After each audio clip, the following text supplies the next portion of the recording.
আমি যে কৈ আছিলো যে আলফা আছিল না নাই সেইটো উত্তৰ নিদিয়ে।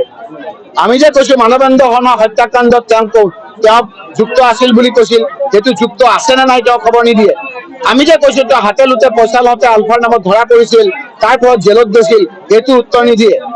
আমি যে কৈছো যে তুমি আজি কামিহাড় ভাঙি দিলা, আজি আমাৰ কাৰ্বি মানুহখিনিক আজি আমাৰ 40,000 বিঘা মাটি তোমাৰ আদানী আম্বানীক দিলা, তোমাৰ কাৰণে আদানী আম্বানী আজি খিলঞ্জীয়া হ'ল, কিন্তু আমাৰ কাৰ্বি মানুহখিনি তোমালোকে কামিহাড় ভাঙি তেওঁলোকৰ পৰা 40,000 বিঘা মাটি লৈ গলা, সেইবিলাকৰ উত্তৰ নাই। সেইকাৰণে আমি কৈছো যে প্ৰথমে তেওঁ যিখিনি কথা দিছিল 6 জনগোষ্ঠীক জনজাতি কৰি কৰিম বুলি, তোমাৰ পৰুচৰাত এজন যে তোমালোকৰ বিজেপিৰে কেন্দ্ৰত যে এজন মন্ত্ৰী আছিল টি গাৰ্ডেনৰ, সেইজনক যে আঁতৰাই পেলাই তোমালোকে যে শূন্য কৰি দিলা টি গাৰ্ডেনৰ মানুহক প্ৰতিনিধি, সেই কথাখিনি আজি উত্তৰ নাই। গতিকে তোমালোকে সেইখিনি উত্তৰ দিয়া, তাৰ পিছত তোমাৰ এই টুলুঙা কথাৰ উত্তৰ দিম।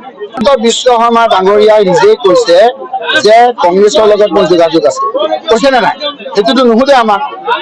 তাৰমানে তেওঁ কংগ্ৰেছলৈ আহিবলৈ বাট চাই আছে নেকি? কংগ্ৰেছত আমি তলা মাৰি ভেন্টিলেশ্যন পৰ্যন্ত কাগজ লগাই দিছো, নিৰ্বাচনৰ পিছত হিমন্ত বিশ্বক আহিবলৈ নিদিওঁ। জুবিন গাৰ্গক যিদৰে হত্যা কৰা হ'ল, সেই হত্যা কৰাটো তেওঁলোকে বহুতে তেওঁলোকৰ ওপৰত তেওঁলোকক ইয়াৰ লগত জড়িত আছে বুলি ভাবিছে। এনে একেবাৰে কথাত আজি হিমন্ত বিশ্ব শৰ্মাৰ প্ৰতি অসন্তুষ্ট হৈছে।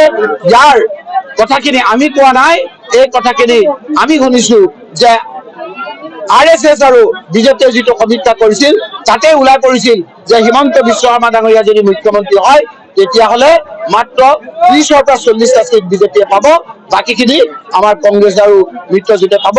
সেই কথাটো তেওঁলোকৰ মিত্ৰজোঁটৰ এছেছমেণ্টত ওলাইছে। ইতিমধ্যে মুখ্যমন্ত্ৰীয়ে কৈছে যে অসমত বৰ অসম নহয়, অসমত শংকৰ আৰু মাধৱৰ এখন ৰাজ্য গঢ়ি তুলিব বুলি কৈছে। তেওঁ যে কৈছিল 25 লাখকৈ চাকৰি দিম, সেইটো কি হ'ল? বছৰি 25 লাখকে চাকৰি দিয়াটোৰ কথা উত্তৰ নিদিয়ে।